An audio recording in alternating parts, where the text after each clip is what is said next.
வீட்டு வரவேற்பறையில இந்த பொருளெல்லாம் வைக்காதீங்க, வச்சா நல்லது இல்ல அப்படின்னு என்ன போங்க. உங்க ஹஸ்பண்டோட ஜாலியா இருங்க, ஹாப்பியா இருங்க. ஒரு லைஃப் தான், திருப்பி கிடைக்க போறது இல்லை. ஆனா 5 விஷயத்தை நீங்க கடைபிடிச்சாலே உங்க வீட்டு சுபிக்ஷமா இருக்கும். தரித்திரத்துக்கும் பயப்பட வேணாம், கந்திஷ்டிக்கும் பயப்பட வேணாம். ஏதோ நம்மளுக்கு நடந்துருமோ, ஒரு என்ன சொல்றது, ஒரு நெகட்டிவான விஷயமே லைஃப்ல நடக்காது. எல்லாமே பாசிட்டிவா இருக்கும். ஏன்னா அனைத்தும் உங்களுக்கு 100% ரிசல்ட் வரும். நான் சொன்னது உங்கள் வீட்டில் என்ன இருந்தால் அதை மாற்றி பயன்படுத்தி பாருங்கள். 90 நாளில் உங்களுக்கு மாற்றம் தெரியும். நடக்காத விஷயம் நடக்க ஆரம்பிக்கும். பெண்டிங்கில் இருக்கிற விஷயம்லாம் கரெக்ட். ஏன்னா என்னது, நீங்கள் உங்கள் லைஃப்பை மாற்றணும். நம்மளோட பேச்சை மாற்றணும், நம்ம நடையை மாற்றணும், நம்மளோட கேரக்டரை மாற்றணும், நம்ம பிஹேவியரை மாற்றணும் இல்லையா? அந்த மாதிரி வீட்டோட தருணத்தை நீங்கள் மாற்றினீங்கன்னா 90 நாளில் உங்களுக்கு மாற்றம் தெரியும்.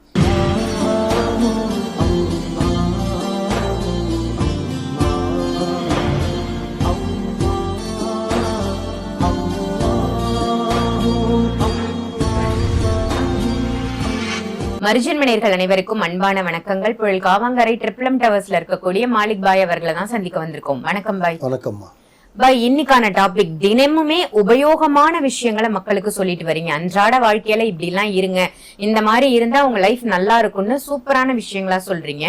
அந்த வகையில நம்ம வீட்டு வரவேற்பறையில இந்த பொருளெல்லாம் வைக்காதீங்க, வச்சா நல்லது இல்ல அப்படின்னு எந்த பொருளை சொல்லுவீங்க? இந்த வீடியோவும் மக்களுக்கு ரொம்ப முக்கியமான ஒரு விஷயம் தான்.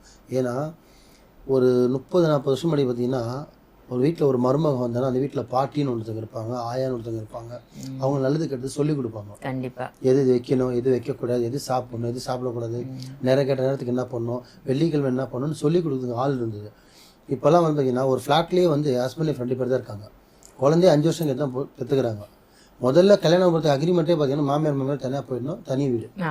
இப்பெல்லாம் வந்து நகை நட்டு நகை 50 சவரம் நகை, காரு, பங்களா, வீடு சொல்கிறோமோ அது கூட ஒரு அக்ரிமெண்ட் போகிறது என்னென்னா, கல்யாணம் பண்ணோன்னா தனி வீடு, தனி கொடுத்துன்னு போயிடணும்.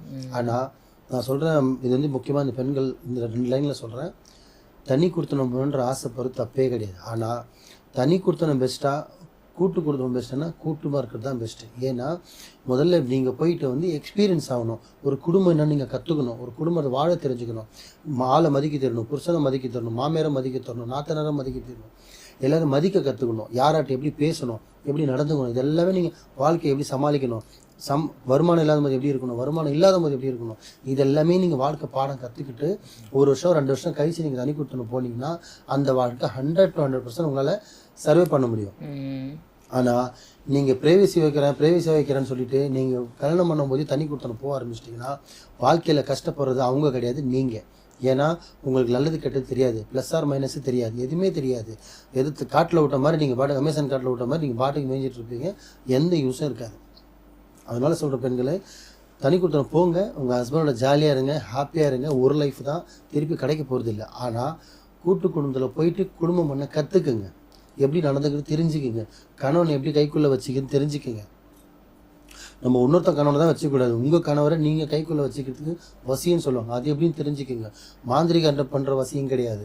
ஒரு பெண் ஒரு ஆணை எப்படி வசியம் பண்ணி வச்சுக்கணும், நம்ம எப்படி சொன்னால் அவன் நம்மக்கிட்ட விழுவான், அந்த மாதிரி இதெல்லாம் கற்றுக்கிட்டு தண்ணி கொடுத்துருப்போம். அப்போ உங்கள் வாழ்க்கை நல்லாயிருக்கும். சரிங்களா? இப்போ நம்ம வீடியோவில் போகலாம். இப்போ நீங்கள் கேட்டிங்க இல்லையா, எந்த பொருள் வீட்டில் வந்து வரவேற்பல ஹால்ன்ற விஷயத்தில் பார்த்தீங்கன்னா எந்தெந்த பொருள் வைக்கலாம், எது வைக்கக்கூடாது பார்த்தீங்கன்னா, முக்கியமாக வைக்கிறது நிறைய இருக்குது, வைக்கக்கூடாது ஒரு 5-6 சொல்கிறேன். இது மக்களுக்கு ரொம்ப யூஸாக இருக்கும். ஃபஸ்ட்டு பார்த்தீங்கன்னா, நிறைய பேர் வீட்டில் பார்த்தீங்கன்னா இடம் பார்த்தலன்னு ஹால்லேயே கட்டில் போட்டு தூங்குவாங்க. அதை முதல்ல வைக்காதீங்க. முடிஞ்சால் ஒரு பெட்ரூம் மாதிரி அரேஞ்ச் பண்ணுங்கள். இல்லை ஒரு பெட்ரூமில் 2 கட்டில் கூட போடுங்க, தப்பு இல்லை. பெட்ரூம் ஹாலில் கட்டில் போடாதீங்க, அது தரித்திரத்தை குடிக்கும். 1.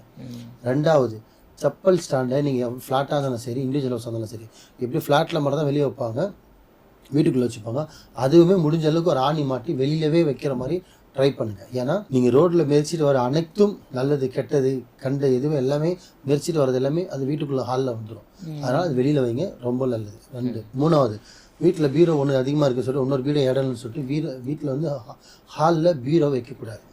வீட்டு ஹாலில் பீரோ அது எந்த வேறு மொழியாக இருந்தாலும் சரி வைக்கக்கூடாது. ஏன்னா பீரோன்றது கணவன் மனைவி அந்த ரூமில் இருக்கிற அவங்க பார்வையில் தான் பண்ணணுமே தவிர, வீட்டுக்கு விருந்தாலே வரவங்கெல்லாம் அதில் பார்வை படக்கூடாது, கையும் படக்கூடாது. ஸோ அதெல்லாம் பீரோ வைக்காதீங்க. ஸோ 3. 4வது விஷயம் பார்த்தீங்கன்னா, குழந்தைங்களோட தொட்டில் என்ன பண்ணுவீங்கன்னா, சில பேர் வீட்டில் வந்து ஊக்கில்னு சொல்லிட்டு ஹாலில் போடுவீங்க. ஹாலில் வந்து குழந்தை வந்து நீங்கள் பிறந்த குழந்தைங்க நான் சொல்லுது 2 வயசு 3 வயசு குழந்தை யூஸ் பண்ணுறது. ஏன்னா பிறந்த குழந்தை வந்து பச்சை பசுவாக இருக்கும். ஸோ இந்த பிரபஞ்சத்துக்கு புதுசாக வந்தது. அந்த 48 நாள் தீட்டெல்லாம் இருக்கும். அந்த நேரத்தில் வந்து ஹாலில் தொட்டில் போட்டு இந்த அம்மாவோட சாரியோ இல்லை தொட்டிலோ வாங்கி பெட்ரூமில் போடுங்க, இன்னொரு பெட்ரூமோட போடுங்க, இல்லை ஹால்லே வந்து கூட ஒரு மறைவாக போடுங்க. ஆனால் ஹாலில் வாசலுக்கு நேற்ற மாதிரி தான் கொக்கி இருக்குது, இங்கே தான் போட முடியும்னு அந்த இடத்துல தொட்டில் போடாதீங்க. அது வீட்டுக்கு நல்லதில்லை, அந்த குழந்தைக்கும் நல்லதில்லை, உங்களுக்கும் நல்லதில்லை. ஏன்னா பச்சை குழந்தை வந்து பார்த்திங்கன்னா வாசலுக்கு முன்னாடி அந்த மாதிரி ஆடக்கூடாது. புரியுதுங்களா? இந்த 4 விஷயம் முக்கியமாக. 5வது